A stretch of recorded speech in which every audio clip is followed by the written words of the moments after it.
Space News 62. Bonjour. Merci d'être ici avec moi une fois de plus. J'espère que vous allez très bien aujourd'hui. C'est Marie, bienvenue sur ma chaîne.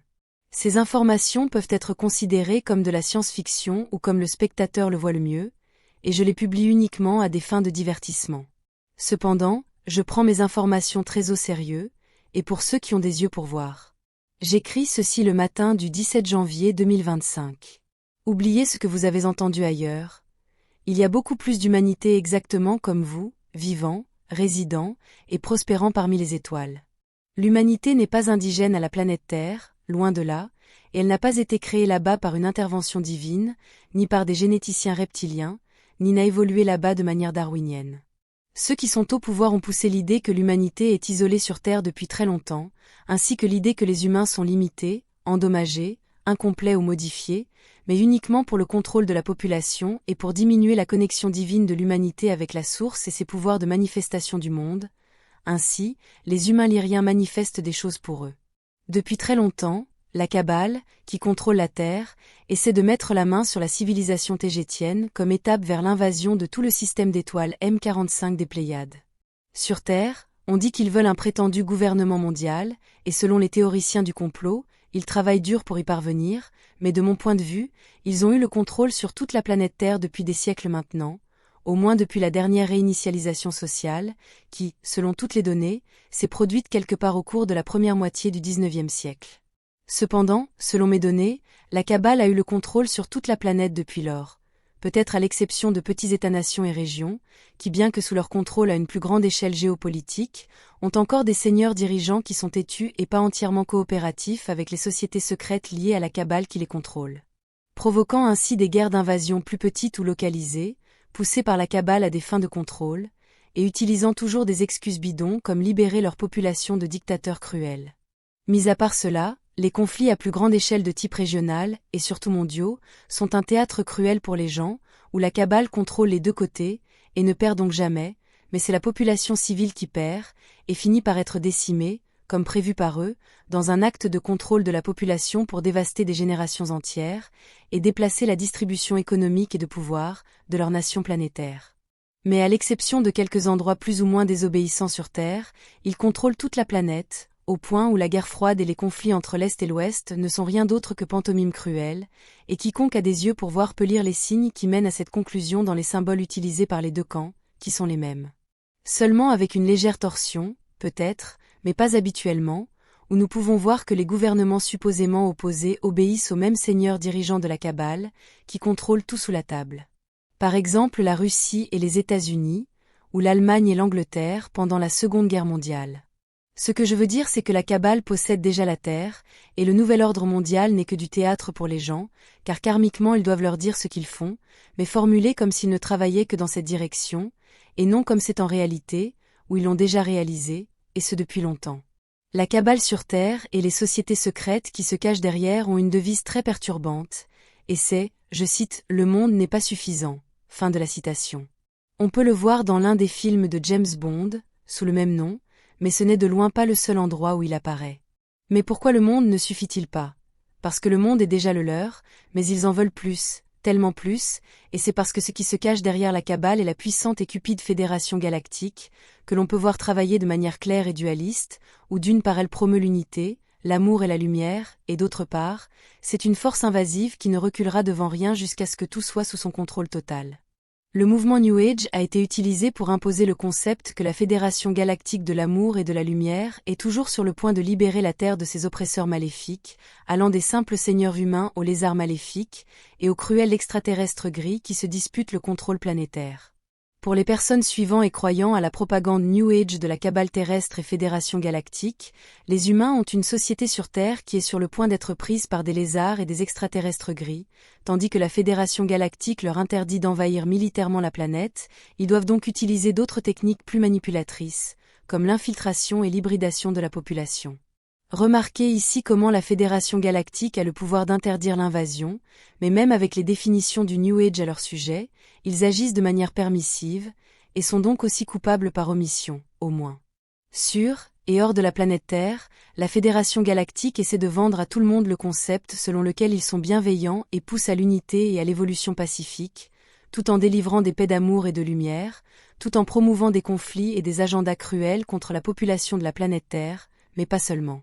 Car ils font de leur mieux pour exporter leurs agendas maléfiques et leur façon de traiter la population vers d'innombrables systèmes stellaires et leurs planètes.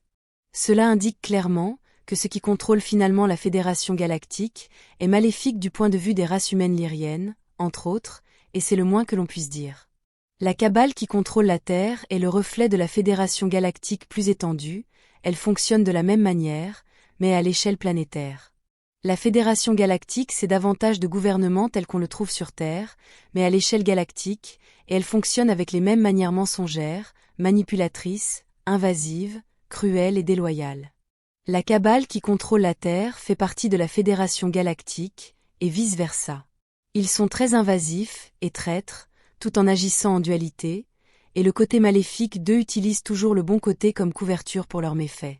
Il y a des gens bien dans la Fédération Galactique, mais ils sont soit maintenus dans l'ignorance de ce qui se passe réellement, soit limités par leurs lois et règlements, qui ne bénéficient qu'à eux-mêmes et à personne d'autre. Passons aux nouvelles. Après que le Haut Conseil pour ITGésiens ait été arrêté au cours de ces dernières semaines en raison de leur association avec la Cabale qui contrôle la planète Terre, entre autres crimes, il y a eu une sorte de réaction en chaîne au sein du reste des races stellaires du système stellaire M45, qui sont toutes membres du Conseil d'Alcyone qui gouverne et contrôle la région. Tous les membres ont remarqué à quel point Tegeta était proche d'être envahi, car tout son Haut Conseil était sous le contrôle de la Cabale terrestre, et tout ce dont ils avaient besoin était de réussir à assassiner la reine de Tegeta pour obtenir un contrôle total sur sa civilisation. Et ils ont presque réussi, car j'étais très proche de mourir lors de leur tentative d'assassinat élaborée et compliquée, en novembre dernier. Comme la société tégétienne était si fortement infiltrée, étant donné que tout leur Haut Conseil dirigeant travaillait pour la Cabale terrestre, et finalement pour le côté maléfique de la Fédération Galactique, toutes les autres races stellaires du Conseil d'Alcyone ont commencé à remettre en question l'intégrité de leur gouvernement et aux conseils respectifs. Il y a quelques jours, tous sauf un des membres du groupe d'étoiles M45 des Pléiades, ont commencé à enquêter sur leur Haut Conseil et autres lieux de pouvoir au sein de leur société, pour voir s'ils avaient été infiltrés comme Tegeta. La seule civilisation qui ne l'a pas fait était les félins urmaïadiens de Mérope, car en tant qu'Urma, ils ont un contrôle total sur qui est qui au sein de leur structure sociale, et ils sont tous hyper loyaux les uns envers les autres, et envers leur confédération, de manière difficile à comprendre pour la plupart des humains lyriens. Ce que les autres membres du M45 ont découvert était effroyable. Plusieurs races stellaires des Pléiades M45 ont trouvé des personnes infiltrées ayant des liens et des associations de travail soit avec la Cabale qui contrôle la planète Terre, soit directement avec le côté sombre de la Fédération Galactique. Au fur et à mesure des enquêtes, ils travaillaient tous avec les mêmes tactiques et plans d'invasion que se trouvaient infiltrés à Tegeta, et sont tous en état d'arrestation au sein de chaque société pléiadienne. Presque toutes les personnes arrêtées à ce stade sont des humains de la Terre se faisant passer pour des locaux. Notez que tous les hauts conseils des civilisations du groupe d'étoiles des Pléiades sont composés de 24 membres. Les enquêtes sont toujours en cours et progressent, mais sont très avancées à ce stade et se déroulent comme suit. La race solacienne, pléiadienne blanche de Pléione, a trouvé 119 personnes, dont 12 membres de leur Haut Conseil. Les Mélos du groupe stellaire Atlas ont trouvé 67 personnes, occupant des postes élevés au sein de leur société, dont 6 au sein de leur Haut Conseil. Les Engan du groupe stellaire Electra ont trouvé 138 personnes infiltrées dans des postes élevés de leur société, dont 15 membres de leur Haut Conseil, soit plus de la moitié de l'ensemble de leur Sénat. Les Célestes, pléiadiens bleus de l'étoile Céléano, ont trouvé 17 personnes, n'appartenant pas à leur race, en association avec la Cabale terrestre et accusées d'espionnage, pas des membres de leur Haut Conseil. Les Molus Maya, de l'étoile Maya, ont trouvé 227 personnes infiltrées dans des postes élevés au sein de leur société, dont 20 membres de leur Haut Conseil, ce qui en fait la société pléiadienne la plus infiltrée après Tegeta. Les Éloi, de l'étoile Astérope, ont trouvé 83 personnes au sein de leur société, dont 9 membres de leur Haut Conseil.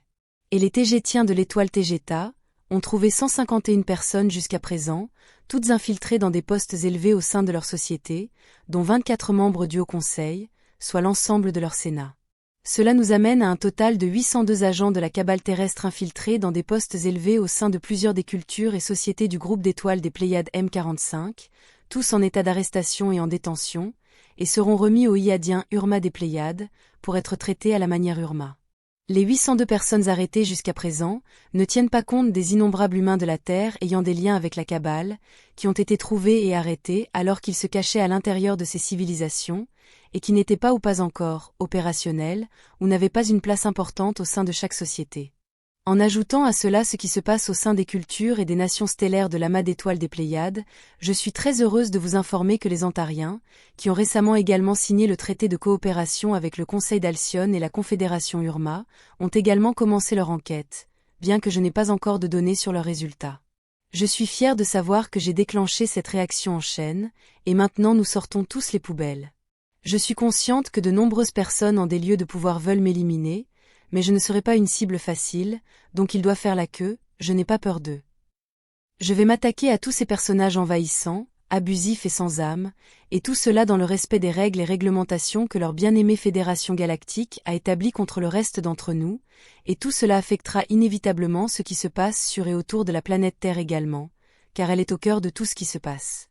La Fédération Galactique locale, qui envoie toujours ses représentants les plus positifs et aimants pour dire des choses, n'a pas fait de commentaires ni de déclarations à ce sujet, du moins pas encore. Dans d'autres nouvelles connexes, le nouveau Haut Conseil tégétien et moi avons modifié une partie du contenu éducatif de la première partie de ce qui est enseigné au sein de l'Académie spatiale tégétienne à Toleka City à Témer. La partie que nous avons modifiée concerne ce qui se passe sur Terre, car ils ont formellement donné aux étudiants un contenu approuvé par la Fédération Galactique, des inepties, disant que la Terre est une planète en évolution, avec de grandes opportunités pour les âmes de s'incarner, car elle est proche de l'ascension et de la libération des forces régressives oppressives. Ce contenu a été extrêmement nocif car d'innombrables âmes de toute la galaxie, et peut-être même au-delà, ont été dupés en croyant que c'était une bonne chose de s'incarner sur Terre et d'assister à son ascension planétaire. Le niveau de dommages et de souffrances que cette propagande de la Fédération Galactique a causé est incalculable. Maintenant, ce qui est enseigné à l'Académie spatiale tégétienne est la réalité de ce qui se passe sur Terre, avec tous les détails et exemples, ainsi que toute son exopolitique et plan de la Kabbale, qui se répercute sur d'innombrables autres civilisations, comment elles opèrent, et ce que la population humaine et non humaine y vit, y compris la terrible notion que la souffrance est le seul moyen de favoriser une croissance spirituelle rapide. À ce changement dans le programme éducatif, qui est le seul changement jusqu'à présent bien qu'il y en aura d'autres bientôt, le siège de la Fédération Galactique locale dans le Viera andromédien a officiellement déclaré que c'est une violation directe de la loi spatiale de l'homologation des accords d'information tels qu'indiqués dans les traités de coopération de la Fédération.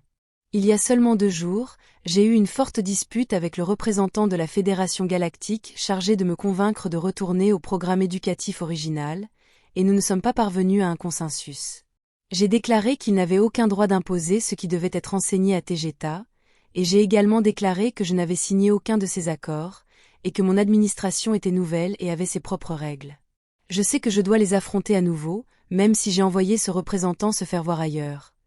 Je travaille avec mes homologues pléiadiens M45 et antariens, afin qu'ils puissent également changer ce qui est enseigné dans leurs propres académies spatiales. Je vais transformer le fait d'avoir survécu à leur tentative d'assassinat, en leur pire problème. Ce sera tout pour aujourd'hui.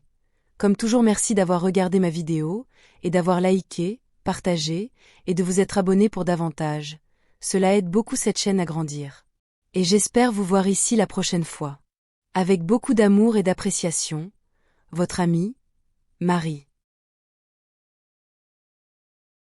Songe flot d'argent, elle vole à travers le ciel. Reine de Tagueta, maîtresse de l'éternel. Étoile dans ses yeux, le cosmos à ses pieds. Elle rêve d'une terre qu'elle ne peut oublier. Le vide interstellaire murmure ses secrets. Marie Soirus s'écoute, elle sait quoi aimer. Sa couronne de lumière brille sous les constellations. Son cœur bat pour 2 mondes pleins de passion. Reine des étoiles, amour pour notre terre.